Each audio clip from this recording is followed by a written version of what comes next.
Jay here, Stretford, Paddock. This is the Paper Talk. As you can see, I'm in the studio. It's live. You know what to do by now. Get involved in the chat and the comments and let us know what you think about all the latest Manchester United news. We're going to be chatting about Harry Maguire. He's been speaking about a bit of support he's getting from Erik ten Hag while he's over in Qatar playing for England. We're also going to be talking about Frankie de Jong. Yeah, we've got a bit of a Frankie de Jong update. Almost forgot about him. Almost, but not quite. And of course, where would we be without a Cody Gakpo story? We've got a Cody Gakpo story, and unlike some Gakpo stories I've seen in the newspapers over the last few months, this is actually a pretty interesting one. So we'll be getting into all that. So make sure you're getting involved in the chat and the comments. We want to hear from you guys. Let us know what you think about any of those stories, all those stories. Don't forget as well, if you've not done already, hit like, share, and subscribe. Hit that like button. You're watching, hit the like button. Right, let's start off then with the Maguire story, because Maguire's been speaking about Erik ten Hag, and he says there that I saw this in the evening news. I think it's been quoted elsewhere. It's an interview that he's given. He says, while I'm away, they, meaning Manchester United, want me to focus fully on England. But I have had a couple of nice texts from them saying how well I've performed and congratulations on reaching the quarterfinals. It's nice. I'm sure they'll be watching the games, but Erik will be supporting the Orange Army. It is good to feel the support of them. So he's basically saying, United have been in touch and giving him support, which you'd expect, to be honest with you. I've always said with Harry Maguire, regardless of what you think about his performances for Manchester United, and there are a lot of question marks there's no point in denying that, for England, he does very well. And also, we want him to I think you need to get his confidence back. You want him to sort of get a little bit of his confidence back, because he just, at times in a United shirt over the last, not just few months, but even going back further, he has looked a little bit all at sea. Hopefully, does well for England. He can bring that form back to Old Trafford. Whether that means he stays at Old Trafford or, eventually he moves on, I don't know. But you want to see your players playing well, and he has been playing well for England. Also on that, he's been honest about the difficult year he's had. There was an interview with Sky there. You can see Sky quoted it, and he said that he's he struggled a little bit, but he says, there you can see the quotes. I didn't read too much into it, if I'm being honest. You pick up bits and bobs, and maybe my family read things more than me. We've seen that with his family in the past, Maguire. They've reacted to stuff on social media. They've got involved. And I've seen him get criticism for it. I've seen people saying, why is his family getting involved? But it must be difficult if that's your brother, your son, your partner or whatever, and you're seeing them getting trolled, not to just turn the other cheek. And I'll be honest with you, we're all human. If that was one of my family members, I'd probably get involved. You know me on socials. I'm not scared of getting involved in an argument. So I think if I was, the relative of someone who was getting pelters, I'd be inclined to get involved myself. He's being quite honest there, though. He says, when I look back on my career and put everything into perspective, if I was a young boy, then I'm living the dream. I'm doing everything I've always wanted to do. So where I am at the moment, the next stage of my career, I want to start winning trophies. And I think we all want to see that, because that's a bit of a stick that's used to beat Harry Maguire, since he's moved to Manchester United. Well, I don't think he's ever won anything. I think he might have won a promotion at one point with Sheffield United or something. But he's not won... He's not really won anything, obviously. He's not won anything at Manchester United. Got to the Europa League final. He didn't play, obviously, because he was injured. Been to a few semi-finals. But we want to see Harry Maguire winning trophies at Manchester United, and hopefully that's something that can happen. And who knows, maybe he'll even win a trophy with England. Stranger things have happened. I'll get into some of the comments. V Cobra says, or V Cobra, good morning, everyone. Akbar Mia says, I like what I've seen of Gakpo. The little I have seen, but he looks like another wide player who comes into the middle. Can he be our number 9? I don't know. Would I like to have him at United? Of course. Luke Ora says, Jay's definitely the hardest working Stretford Paddock owner. I think Joe Smith might have something to say about that. It's debatable, though. Santa Not says, are Gakpo stories the new Pogba stories? I feel like Gakpo stories are becoming the new Jadon Sancho stories, or even the new Frankie de Jong stories. Jadon Sancho was probably the biggest one, wasn't it? In terms of the amount of stories that were doing the rounds and the length of time they were doing the rounds for. Because we had about 18 months of Jadon Sancho stories. And then obviously he signed. So yeah, I feel like Gakpo is a little bit like that. Nihad Al-Shu Bailey says, morning Jay. Jacoya Trot, great shout, says, morning Jay, Glazers out, always, hopefully that's happening. Percival Tapowers says, just bring in Gakpo, please. Ed says, Jay, argue on Twitter, never. Jack Curley says, what about Maguire getting slagged off in Ghana Parliament? I saw that. You see this Ghanaian, I think we had it in the news last week, the Ghanaian minister was having a dig at one of the Ghanaian deputy prime minister or whatever, and he said he's like Harry Maguire. He used to be all right, and then he's gone at the dogs, and it was a bit weird, to be honest with you, because some of the things he was saying about Maguire, now he scores own goals and all this, and now he tackles his teammates, was a bit OTT. Killian Core says, can't be in Dublin, but best of luck. Yep, we have got an event in Dublin. I'm glad you brought that up, Killian. In Dublin on the 30th of December. You can see the graphic there. Myself, Joe Smith, Adam McCullough, Stephen Howson, and Brian McClare. Birthday boy Brian McClare. Big happy birthday to Chocky. It's his birthday today. So there's a link in the chat. Get involved if you can. Come down. Show us your support. It's our first ever live event as Stretford Paddock. We'll have a real laugh. You've got myself and the lads. Also Brian McClare, who has got no filter when it comes to chatting about his time at United. He's got some great Fergie stories. I've done a few Q&As with Chocky over the years, and he is genuinely one of the best, if not the best speaker you can get there, because he just doesn't hold back. He's a very funny guy, and he's got some stories. And he was at United for a long time, don't forget, as well, because he was there as a player from like from 87 to 96, 97. And then he came back as a coach throughout like most of the noughties.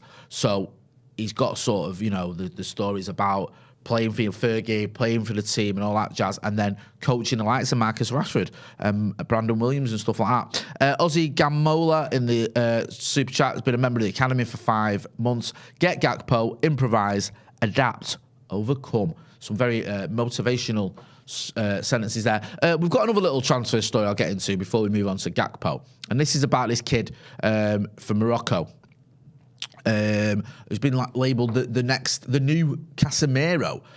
So I'm going to have some difficulty pronouncing his name, but I'll give it a go anyway. So the Sofyan Amrabat has stolen the show, according to the article there, for Morocco in the World Cup, helping the Africans progress to the quarterfinals. I've seen a little bit of Morocco. This kid's done very well. I'm always a little bit wary of buying players or going for players off the basis of what they've done in a World Cup or in a Euros or whatever, because players can flatter to deceive a little bit in some circumstances. Not all the time, but sometimes you're playing against opposition players who aren't Premier League level. And now I know Morocco have obviously played against some very, very good players, so I'm not saying that's always the case, but it can be at times. Now, this kid, I think he's at Fiorentina. He's 26 years old. He's been linked with Liverpool and Spurs, and some are looking at him as an alternative, as the next or the new Casemiro. If he's anything like Casemiro, then yeah, snap him up. There's also a Dutch connection there because he was born in Holland, and I think he played for Holland up until the under 15s or whatever, before choosing to go to Morocco or to represent Morocco. Keep you posted on that. It seems slightly a little bit more opinionated piece, that I think it's from our mate Alex Turk in the Express. So I don't think he's saying that's going to happen or that's that United have even bought him. It just seems like maybe this is a fit here because Casemiro is a very good player. You can always have a backup, and also he's 30, so in a few years' time you might be looking for someone to come in. Maybe it's one to keep an eye on. And a bit of intrigue there for the World Cup. A different player in the World Cup you can watch. Should we talk about Cody Gakpo? Because we've not spoken about him for a little while. Now, Cody Gakpo here, he's got these quotes. I think he's given an interview where he's been pretty forthcoming here in this interview. He's not been sort of, the usual footballer, monosyllabic, I'm not saying anything, I'm just going to, keep my mouth shut sort of thing. He's spoken about United. So if I can just bring it up, we'll get into what he said there. He says here, in fact, I can read it there. He says, talking about the post-Argentina on summer transfer breaking. Oh, right, yeah, sorry. Yeah, talking about his summer transfer not happening. Cody Gakpo says, that was a tough period. I learned from that. I'm going to do it differently. What comes, that comes. Suppose you want to go from RKC to PSV, but that club is not coming, then you can panic. I thought about Manchester United, so this is the interesting bit. I thought about Manchester United, but when that didn't happen, I couldn't remember, and I started to doubt. Leeds United did come. Should I go there? No, don't do it. Don't go to Leeds is my advice for everyone. And then he goes on to say, now I wait for everything. I haven't heard from Manchester United yet. If they come, I'll think about it. I also seek the help of God in these decisions. So he's been pretty honest there, hasn't he? He's spoken about United. He said, listen, if they come, I'll make the decision. It's obviously on his mind. we've seen it a little bit with certain players who've sort of forced the move, haven't they? Where I think Anthony didn't go on strike. I think Lisandro Martinez, he basically threatened the new director of football, whatever, calling him all sorts of names and basically, said, you selling me to Manchester United, I'm going to kick your head in. I might not have quite said those words, but you get the gist. We've got another article. Sorry there, Eve, for what's this? Yep. So you can see there, Erik ten Hag has drawn up plans, transfer plan for Cody Gakpo, but United face a £10 million problem. Apparently there's a £10 million disparity between what United are willing to offer and what PSV want. But Erik ten Hag has these plans according to, I think this is started from the Mail, and it's also in the Mirror, of course. PSV's valuation, 50 million is more than the Premier League side are willing to pay. They are unwilling to go above 40 million to sign the Dutch international. There should be ways around that. 10 million quid in the modern era isn't that much. Yeah, I know it's in life it is. It's huge, but in footballing terms and in transfers between two big clubs, it isn't the end of the world. 50 million for Gakpo, for me, actually sounds about right. 23 years old, banging in goals, not just for the Netherlands, but also for PSV. Kind of makes sense. I understand United, though, don't just want to throw money at everything, and if they feel they can get him for 40, great. We'll have to wait and see what happens. We know what happened with Anthony. At one point, he was meant to be 40 million quid, and we ended up spending 100 million euros on him. So I'm not overly confident that United will get a bag in there. Also, if you don't know my attitude towards transfers, just get them done. Don't care. Get them done. Yeah, there's money there. The Glazers have enough money. They take enough dividends. There's always money for transfers. One of the biggest clubs in the world. Get it done. If ten Hag wants him, get him. Yep. Ozzy Gamola on the Gakpo story says, if that isn't a plea to come and get me, I don't know what it is. It's very vocal, isn't it? He's very honest and open about it. Usually the players don't go in that sort of, that transparent about a move. They'll just say, I'm focused on my time here at Holland, and when I get back, I'm going to be focused on PSV, and I don't want to talk about it. He's said a few things there about Manchester United's interest, and he's more or less said, yeah, I'm up for it. And you'd expect him to be, no disrespect to PSV, but you think Manchester United should be a more tempting offer. And you look at what we're doing, he'll have a few mates there as well. So, yeah, hopefully it can get the deal done. But as always, we will keep you posted. Shall we talk about Frankie de Jong? Where would we be without a Frankie de Jong story? So it says here, Cruyff maintains Frankie de Jong not for sale. Frankie de Jong is not for sale. He's a key player for us. So this is obviously Barcelona talking about it. Barcelona director Cruyff. So you see there from Romano. Frankie de Jong is not for sale. He's a key player for us. So that time has passed. He's here and he's important for us. At the end of last summer, after fair play discussions, he stayed here. And Frankie is really loved at Barca. Sounds good. Sounds, well, not good from a United point of view. It sounds like emphatic. He's not going anywhere. But we've seen these things change. I wouldn't be surprised if that move happened. I wouldn't. I can still see Frankie de Jong ending up at United one day. I really can. I think the fact that Barcelona are obviously willing to sell him speaks volumes. I don't think he's as loved at Barca as Cruyff's making out there. I don't think it'll be in January, but I wouldn't be surprised if in the summer we went back in for him, and who knows what could happen then. Barcelona, they've kind of, it's kind of levelled off a little bit, hasn't it, Barcelona, what was going on there. But, in the summer, they were in all sorts of messes, weren't they, with the whole lever stuff, pulling all these levers to generate some income. Now, they've had a decent season, obviously top of the Liga. And everyone, it all seems to have been a bit more, on an even keel. But in the summer, there was just dramas going on, asking players to take pay cuts. Frankie de Jong apparently was, he deferred his wages during COVID, and they owed him 70 million quid that he hadn't got yet. And it just seemed a little bit like what is going on. But since then, the good form they've been in and everything else has sort of indicated that maybe things aren't as grim as they were. Ruben C says, good morning, Jay. How good was the Matt Dickinson interview? Love that. Talking about 99, one of my favourite topics. If you've not seen it, don't go yet. But up on the channel is an interview with Stephen Howson over in Qatar talking to Matt Dickinson from the Times. Really good interview.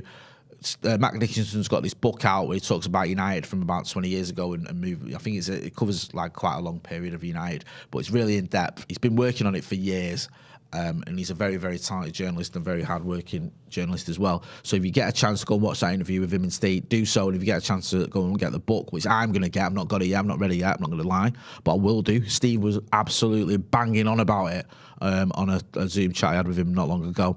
Then, yeah, we'll you know, from what I gather, it's a really great read. And it's always nice to read about when United were mint, innit? Eh? When we used to win everything. Do you know what I mean? Do you remember when we used to like win the league and lose the Champions League final and you'd think it was a bad season? You know what I mean? You'd have thunk it, eh? YouTube says, I don't care if we get De Jong or we don't. We don't even need him. Ed says, Steve's turning into a journo. Hangs around you too much more. Listen, I don't want to, you know, say that I am a multi-award winning journalist, but, you know, the facts speak for themselves. Devil Doc says, what happened to Benjamin Sesko? I don't know, sort of in general or just in terms of United's interest in him. There was a time, wasn't there, in the summer where we were linked with everyone. Sesko, Jonathan David, Cody Gakpo, obviously Anthony, who we went and got, Christopher Nkunku. Who else? I feel like I'm missing someone out. Who else was there? We were linked with loads of people, weren't we? We just were. And then, obviously, we got Anthony. We didn't get any of the others we were linked with. Some of them, like I think Nkunku's got a Chelsea, Sesko, it just all went cold on that. And now it just seems like Gakpo is the main one. We did a poll as well on that front about Gakpo, about whether you lot had won him. You lot, yeah, you. Do you want him at United or not? The poll, if we can find it, which has had over 2,000 votes. Don't forget as well, if you're watching, to hit that like button. Hit the like button. Would you take Cody Gakpo in January? One of those emojis. Yes, 91.7%. No, 8.3%. So that's pretty emphatic. Most of you, the vast majority, it's a landslide victory, that, isn't it, for the yeses? Yeah? It looks like everyone wants him, almost everyone. Cody Gakpo. He's helped his cause with his performances for Holland in the World Cup. I always say it, I know I repeat myself constantly, you don't buy players just off what they've done for the country in the World Cup, but he's having a very, very good season as well. So everyone wants him, almost everyone wants him, and I can understand why. I'd have him at United. We need a striker. Obviously, Ronnie's left. Anthony Martial, there's still question marks about his injury record. Scored yesterday, that little dinky penalty, which was good to see. One of the few bright sparks in that pretty drab game. Wasn't drab. Drab's probably the wrong word, isn't it? Disappointing game. I know it's only the resis and a run out, but you don't want to see your team lose 4-2. Although it was good to see Kobe Mainoo get on the score sheet as well. Yeah, Gakpo seems to be the popular choice now. We'll have to wait and see what happens with that. He's spoken about it. He seems up for a move. There's a 10 million disparity, which isn't that much. You have to excuse the banging up there. We've just got a load of kidnapped victims in our attic. Seems to have escaped. Yeah, it seems like a deal that can be done. And it seems like, to me, one that needs to be done. Because, yes, Marcus Rashford can play down the middle, and he's done very well there this season for us. Yes, Anthony Martial, when he's fit, is mint. But he's been injury-ravaged this season. And also, there is still that question mark of, can you rely on him for the full season? Not just injuries, but also form-wise. His form can be a bit erratic. I like him. I think he can be that guy. But let's not pretend that he's just been perfect for the last few seasons, because he's had a couple of seasons where it hasn't quite worked out for him. So there are question marks there, is what I'm getting at. You look at someone like Charlie McNeil, who I absolutely love, probably not ready yet to be our regular starter leading the attack, probably take a season or two at least. So getting Cody Gakpo makes a lot of sense. Dak Panda says, Jay, look at your face when you talk about De Jong. Are United fans even interested in the guy anymore? Do you know what it is, bro? It's not a case of not interested in him. I think there's several things. One, the midfield looks quite good. Casemiro's obviously, I know, a different type of player, but he's done really well since coming. Eriksen's done well as well. I know Scott McTominay's been rejuvenated. Also, you get a fatigue with transfer stories, don't you? You just, you know what I mean? Like, on this channel, I cover the paper talk. I talk about what the papers are talking about. And the conversation has been around De Jong for months, and then nothing happens. So you just get a bit like, do you know what I mean? So if he comes, happy days. If he doesn't, we move on.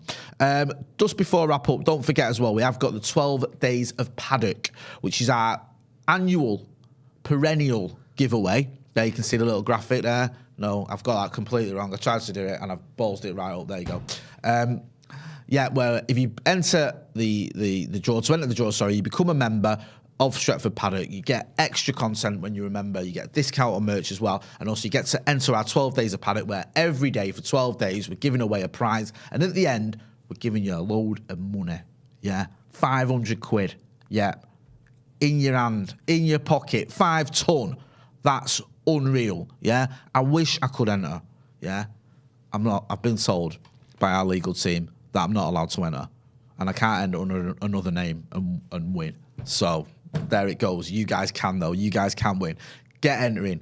Join the membership. You get extra content, and you get to join the 12 days of Paddock, where you can possibly win up to 500 quid. Nice little, Christmas present there. Mean Mike says, get Cody ASAP. Ed says, May Jotty is now a member. Wink, yeah. I tried that. They won't have it.